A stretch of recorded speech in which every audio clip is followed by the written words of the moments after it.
What's up, guys, and welcome to the Lineup Review Show. Going to go over some of the hits and misses over the past few weeks, and I'll get into it right after this.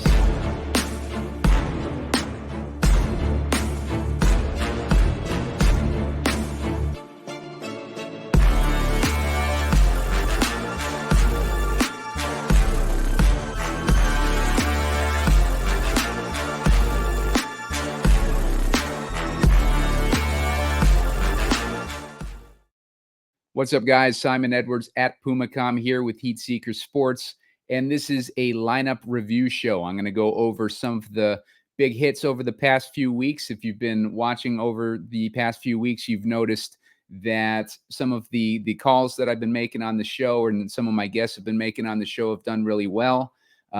Week 3, not so much. Week 3 was I had the right idea with the Saints. The Raiders Panthers game, but it ended up not working out in my favor. I pivoted to Minshew over Andy Dalton in that game, and I just basically had the wrong side of that game, but the right idea with the game. But that's going to happen sometimes. But like the past couple weeks before that, prior to that, week 1 was probably the biggest week so far. And then week 2 had a couple hits in that week too. But week 3, not so good. And hopefully we turn things around for week 4. Make sure to hit that like button before I get into this. Looking for about 30 likes. If you guys like doing these review shows, I can do another one next week. I'll see how you guys like this one. And hit that like button if you do. Also, subscribe to the channel. I do a lot of Showdown content for those of you who are new to the channel. Showdown has been my specialty over the past few years.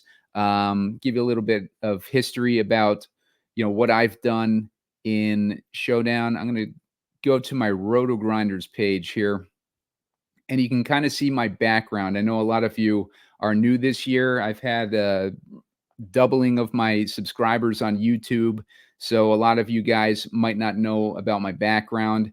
PumaCom is my handle. I used to work for Roto Grinders as an executive producer from about 2015 to 2020 when they got taken over by Better Collective. And then I joined with Run Pure Sports, where I was the director of content for a couple years and helped them grow their YouTube channel, launch their YouTube channel, and grow it to a pretty significant force. We were doing pretty well on Sundays with our live show, competing with some of the bigger names out there. And then since the end of 2022, I've been independent, and I launched this site or my channel last NFL season. So I've been doing it for about a year solo, and I appreciate everybody who subscribed to that channel. Up to close to 1,000. I need about 80 more, I think, to get to 1,000. So if you can hit that subscribe, I definitely appreciate that. It helps me out with trying to grow this. But my background in DFS, I started playing a little bit more heavily when I started the job at Roto Grinders, and I was producing a bunch of content with it. I started to pick things up from working with all these talented players. And you can see some of my biggest scores here. These are Showdown scores. This first place out of 176,000, that's a Showdown score. That was in the $15 contest on Draftkings. The $3 contest that same day, I usually enter same lineups into multiple contests. I won the $3 that week too. It was 158,000 people or entries into that contest, and then I won the $5 that day too. That was out of 24,000. So you can see some of these wins. The ones on FanDuel, I won back-to-back weeks. I can't remember when that was. There's one of the FanDuel wins, but here's the other one. Yeah, back-to-back on the $5 contest on FanDuel. That was December 27th and December 23rd. So that was pretty cool. Like when you get on a streak with winning these things, it feels like you're invincible. And then when you go on a losing streak, it feels like you can't win. So, like you got to really Make sure to keep track of your bankroll management when you're in those situations.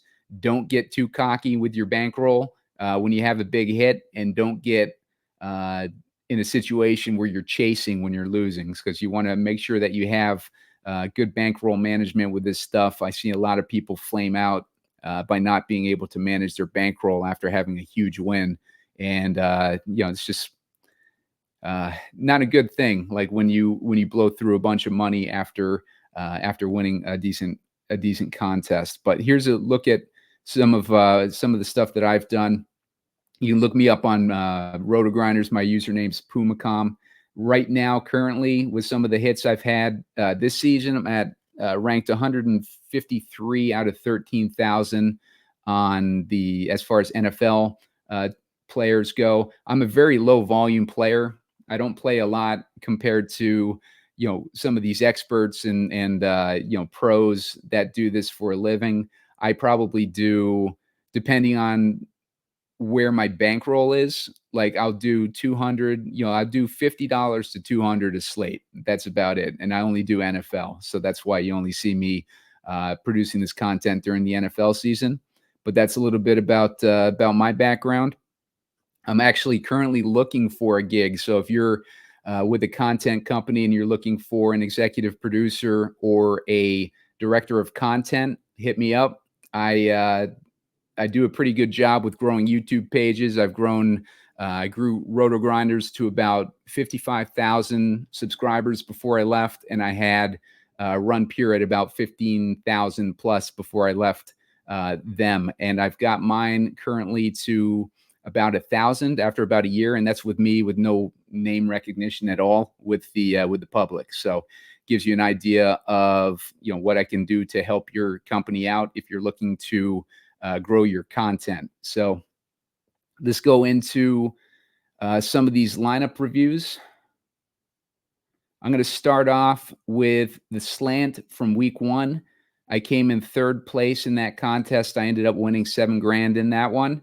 I had 3 entries. You can see next to my username there, I had 3 entries in the contest. So it gives you an idea of the volume I'm playing. Very minimal. And I put 3 entries into the slant, and one of them came in 3rd place. I typically do better on showdowns, but sometimes, like I feel locked in on a slate, and, like this particular time I did really well on it. I had Jaden Daniels. Now, this week, I had put out my short video on Sunday with 4 picks. In that short video, I had Jaden Daniels, I had Joe Mixon, I had Chris Godwin, and I can't remember who else I had. I don't think I had anyone else on this particular lineup, but I ended up hitting at least 3 out of 5 that week, and they were all in my lineup. You can see I used the picks that I recommend. All those guys ended up going off. As far as correlation, Jaden Daniels, I stacked him with Zach Ertz, and the reason why, this was week 1, so there was a lot of uncertainty around Jaden Daniels. Didn't know if he was going to be any good at the NFL level, and I didn't want to stack him with too many guys because I knew he was like a running quarterback. I didn't know what his arm was going to be like in the beginning, and so I put Zach Ertz with him intentionally because I didn't want to stack any of those receivers with him, but I did want to stack him with somebody. And the guy that I wanted to stack him with, I wanted to give him, like maybe someone with reliable hands that like a rookie might lean on. And that's why I went with Zach Ertz. And Zach Ertz was also a low-owned option. I ran it back with Chris Godwin. I really liked Godwin in week 1. He had a good matchup against Washington. Washington was very weak against slot receivers last year, and I knew that Chris Godwin was going to be more heavily in the slot this season now that they have a new offensive coordinator. That's where all the tea leaves were pointing, and Godwin paid off with a 22.3 point performance. The thing that sucked was I picked the right game, but if you look at the guy who came in first place, he scored 187. He had Baker Mayfield, who ended up outscoring Jaden Daniels, and he had paired with Godwin. I think one of these guys had it paired with Evans. Evans ended up scoring, let's see, 23.1, and Godwin scored 22. So Evans ended up outscoring Godwin, which probably, which wouldn't have cost me much. At the time, I was a point out when he scored that touchdown, and basically I went from first to third when that happened, and it looks like I just never would have recovered anyways because he ended up beating me by 10 points that week. But you can see from the rest of my lineup, I had Kenneth Walker. I put him in against Denver because Denver was weak against running backs last season. See if I got any correlation there. I didn't put the defense in. I looked for a cheap defense. So, Seattle's defense probably was just out of reach for me, but that would be a good correlation to stack with Kenneth Walker. We're always looking for correlation when we're building these lineups. Now, Joe Mixon, he was another guy that I really liked. Indy's defense was a defense I was targeting regularly last year, and we should all be targeting them regularly this year as well. They just are a horrible run defense. Houston versus Indy. I didn't have anyone else running back in that game or anything like that. Doesn't look like I had a ton of correlation in this lineup. I don't mind not correlating your running backs if you got running backs in matchups against bad defenses, because I wouldn't want to put anyone from Denver in a correlated lineup if I was starting Walker because of Denver's weak run D. I don't want to force a run back in that situation. Mixon versus Indy. This is one where I would normally have had a run back in there, but I don't have one in there for whatever reason, but it ended up working out. I think with week 1, I was just going based off of the previous year's defensive weaknesses. So I was doing that more than I was worried about correlation that particular week, and ended up paying off. But I had Ladd McConkey and the Chargers defense. No specific correlation there with a slot receiver and the defense, but I just like the slot receivers against Vegas. And Ladd McConkey, I had a feeling was going to get a heavy workload from the Chargers because of their lack of weapons or options to pass to. So McConkey I went with, and the Chargers D, they're both Chargers, obviously. Tyreek Hill was the one with the best matchup in week 1 as far as the expensive guys. That's why I used him. Didn't feel a need to run it back with anyone in Jacksonville. Same again. Like, there's not a lot of correlation in this lineup, and that's not something that you normally would want to do. But like for week 1, like I said, it's just a different kind of situation. Malik Neighbors, same thing. Like, you just never know if these rookies are going to hit or not. But Malik Neighbors was only 5,900, so this was a valuation thing. I knew that he was going to be getting a boatload of targets at some point in that New York offense, and at 5,900, I was willing to roll the dice on him. You can see my differentiation. Zach Ertz was only 4.5% owned. It didn't help me. He only got 5.8 points.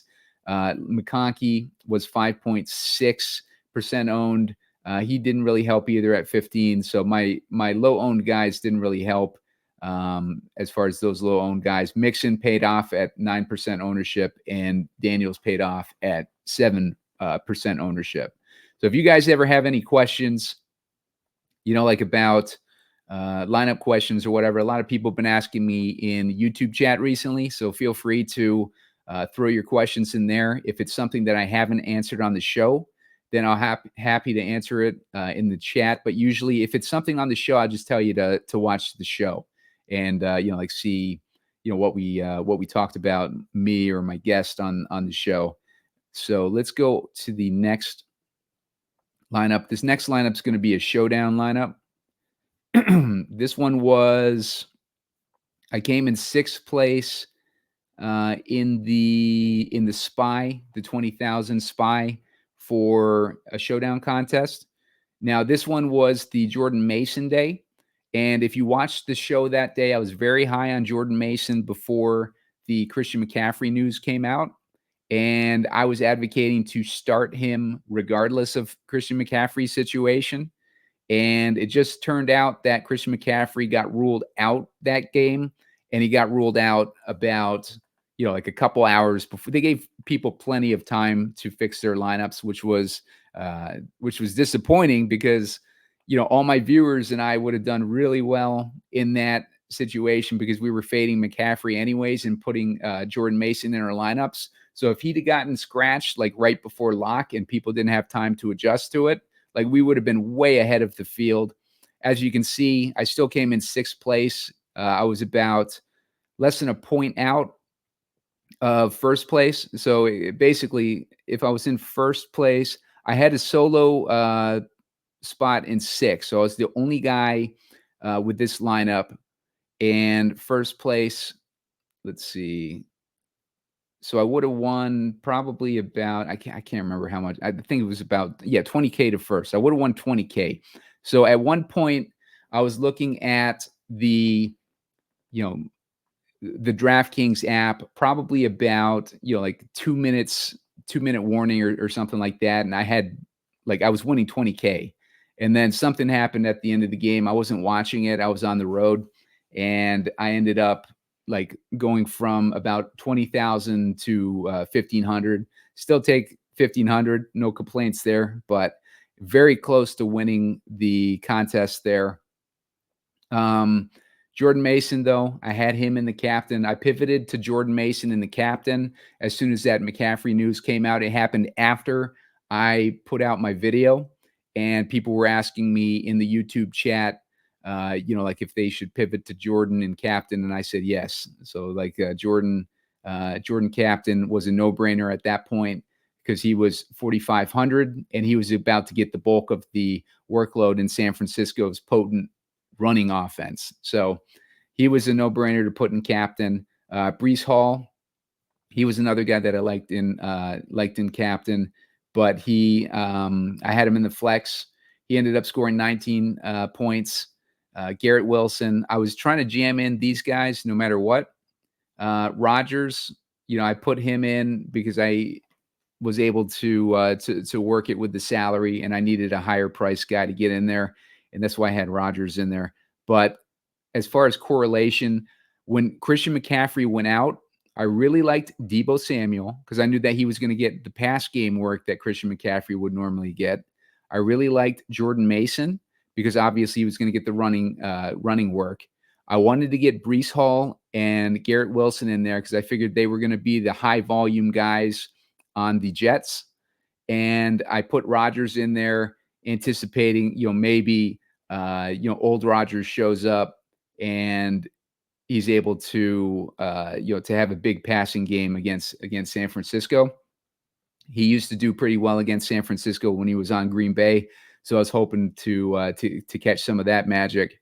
But Moody was the other guy that I put in with Samuel and Mason because I figured with the Jets defense, I figured San Francisco wouldn't have trouble moving the ball, but they might get in spots where they weren't able to convert to touchdowns. And that's where Moody came in. I always like doing that against, like good defenses versus good offenses. Like when they play against each other, you'll see a lot of field goals because it's tougher to convert those touchdowns for these offenses that usually are pretty potent. And as you can see, Moody ended up scoring 26 points for me that week. And I recommended him on the game script show, but not in my short video. My short video, I had Samuel, I had Mason, I had Hall, and I think I had Wilson. So all four of those guys ended up hitting, and like that week did really well just in general in week one. This was a week one contest. Let's compare it to the winner. Now the winner had same thing: Mason, Hall, Wilson, Samuel. He went with Purdy over Rodgers. So that was my fatal flaw. I went with Rodgers over Purdy. And if I'd have put Purdy in, then I would have won $9,500 instead of $1,500. So you can see with decision making with Showdown, it's good to put a second lineup in, but this was a single entry contest, so I wasn't able, obviously, to get a second lineup in there. But if I was doing this lineup, I like to put variations of my lineup in these contests, and it would have made a lot of sense to swap out Rodgers with Purdy in this situation. I just didn't think to do it, and I was, like I said, I wasn't even at home when I was making my lineups. So yeah, I just just one of those situations where I just didn't have time to react, and like, it ended up costing me, but still ended up winning that week. And we can move on to the next lineup. Just going to take a drink of water real quick.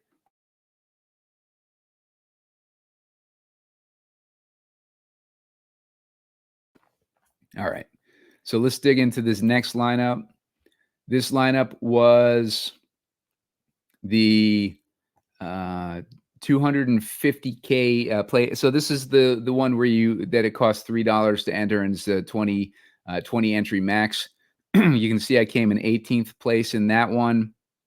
That was out of 99,000 entries.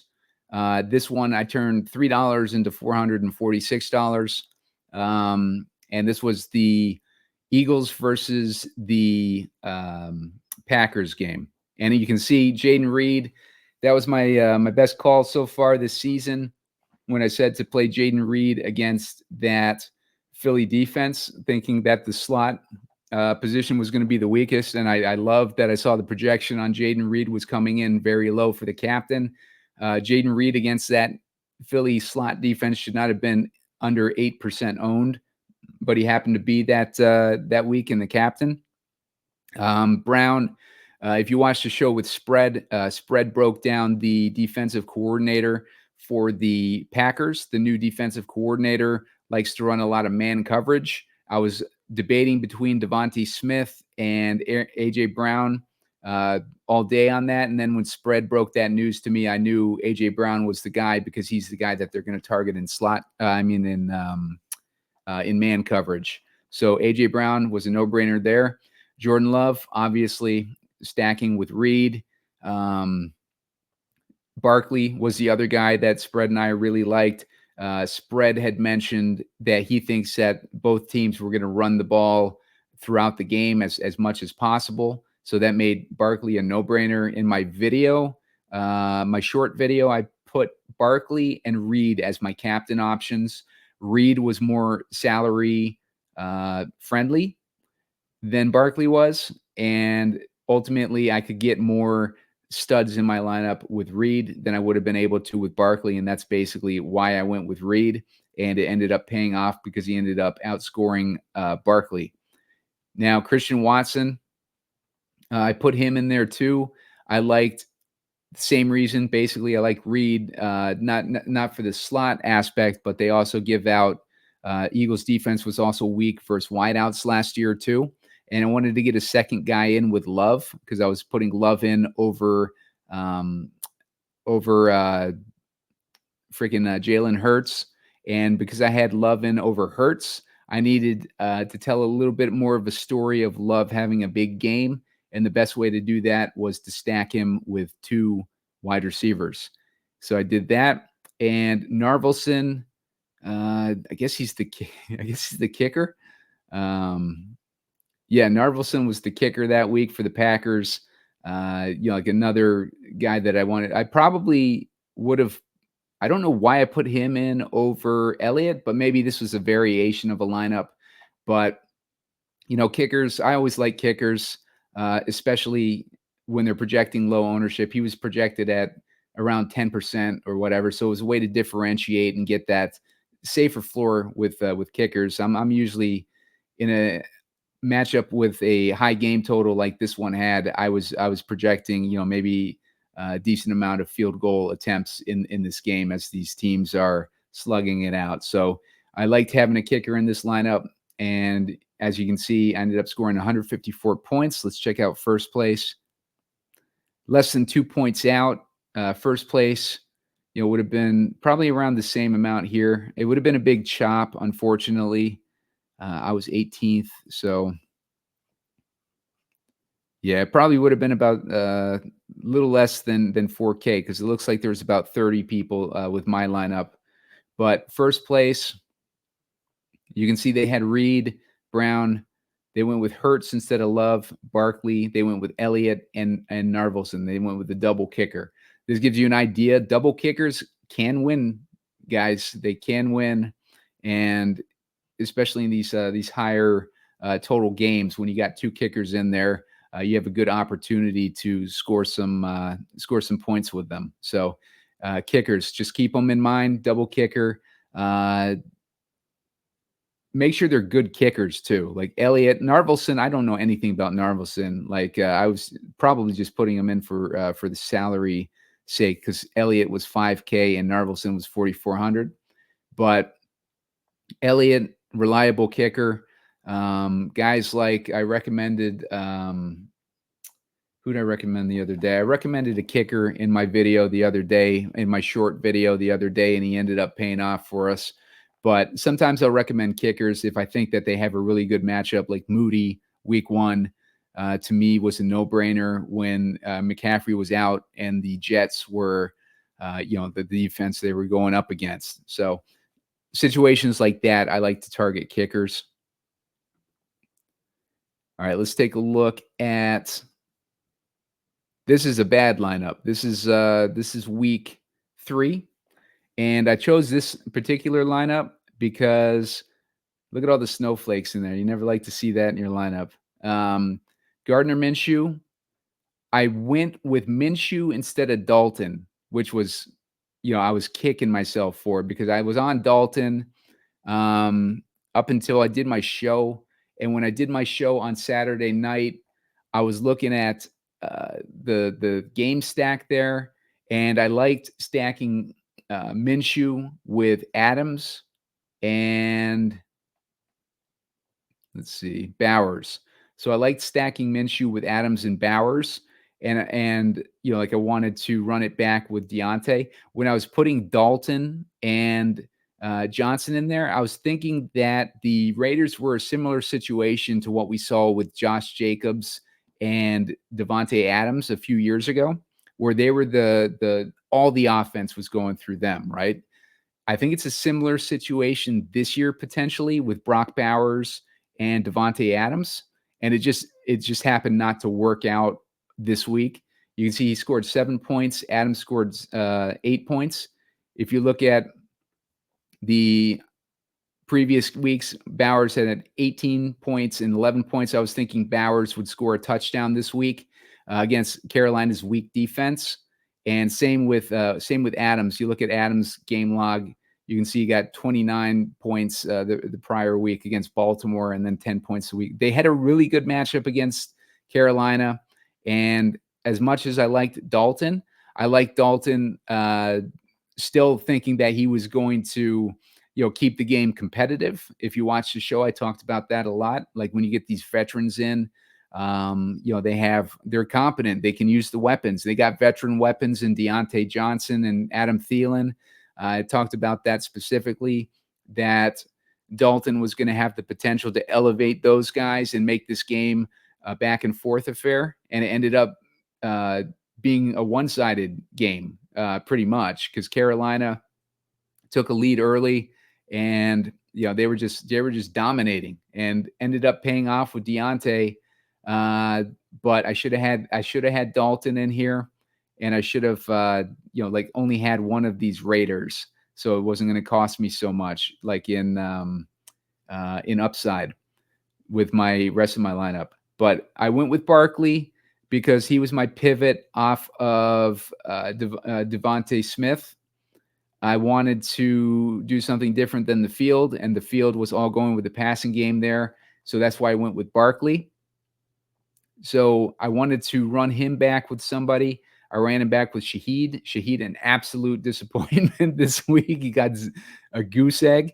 Shaheed had that slot matchup that I target with Philly, and it didn't pay off. A goose egg. You never see that against Philly's slot coverage. He had 5 targets on top of that. So might be a sign that, maybe the gravy train is crashed on that, targeting the slot matchup for Philly. Vic Fangio, Usually there's a lag in the defense, like catching up to like his scheme. And, maybe we've seen that now. Maybe we've seen the defense finally catch up to a scheme, and Philly won't be such a good team to target against. They stopped New Orleans, who'd been a potent offense. They only scored 12 points against Philly, ended up being a really low scoring game. Barkley paid off for us, but obviously Rashid did not. So Deontay Foreman, like, this was a disappointment too. He was super cheap. I thought he was going to be a sneaky play. He was only 4,400, and he was well below the radar. He was at 1.4% owned, but he had started last week, and Ford has really not been doing anything this year, and he really didn't do anything last year either. And I thought that the Browns were just going to try to spark something and put Foreman in at running back in this game, and obviously that did not work out.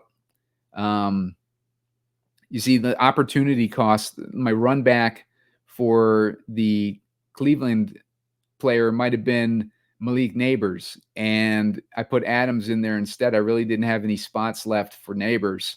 So, I just I spent too many spots on this game. Like, this is basically what it was. I shouldn't have double stacked Gardner Minshew in a game against Carolina, but I ended up doing that and ended up biting me.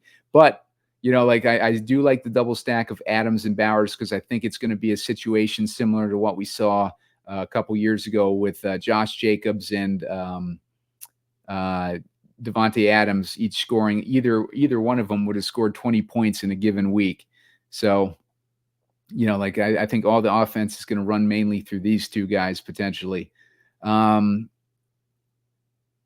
see. So I really didn't have any other correlation. Like, doing that little thing to correlate Foreman, that would have got me another like 30 points in this lineup, because that's, like what Malik, I think, ended up with 37 points or something like that. So it shows you what kind of a swing you can have.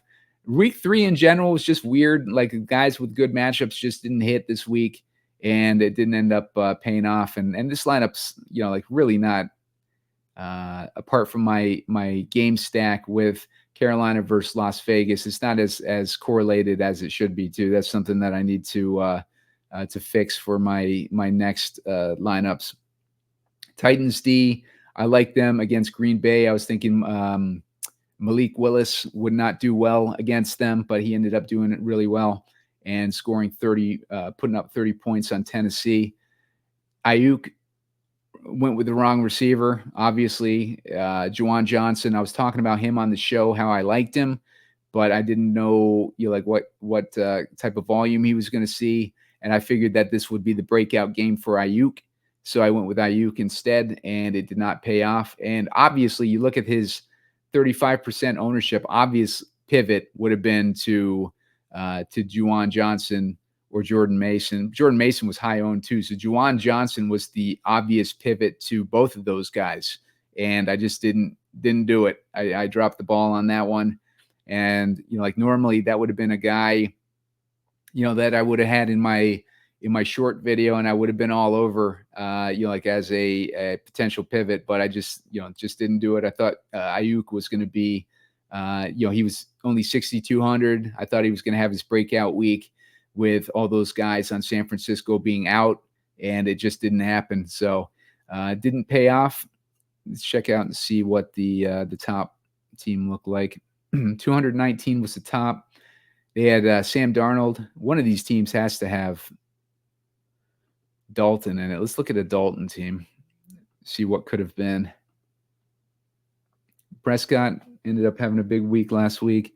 Hurts, I don't know how Hurts is showing up in all these lineups. He had a horrible game. So Darnold, obviously scored more than. There's a lot of Darnolds in here. There's a Caleb Williams. Caleb Williams threw 300 yards for the first time. Yeah, just most of these guys have Darnold in their lineups. I don't see any Daltons up there. But Dalton, he ended up doing really well. Let me check and see how many points that Dalton had.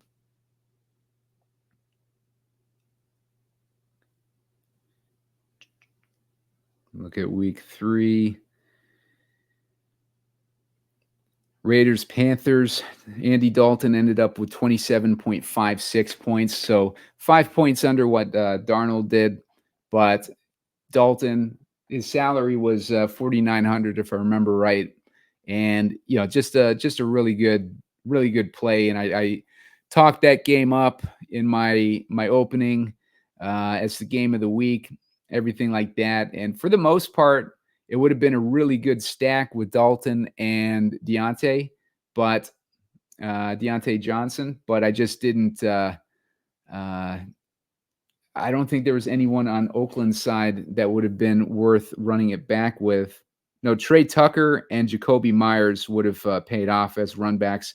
Each of those guys had over 21 Draftkings points, so that would have been the way to go. But I would have never put in one of those guys. So bad luck on that one.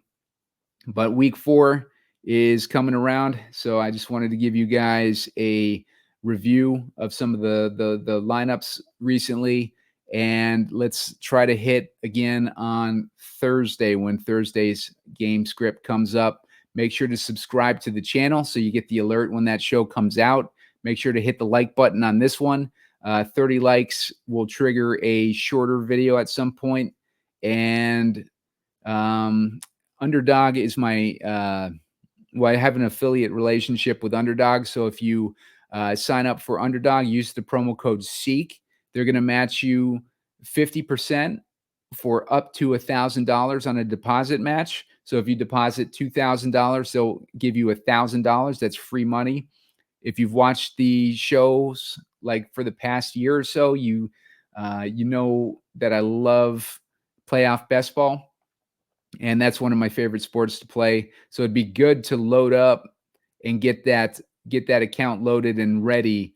Like open a new account with Underdog, get that account loaded and ready. And then when playoff best ball comes around, then we can do some teams together. So thanks, guys. Appreciate everybody watching. And I will see you guys on Thursday.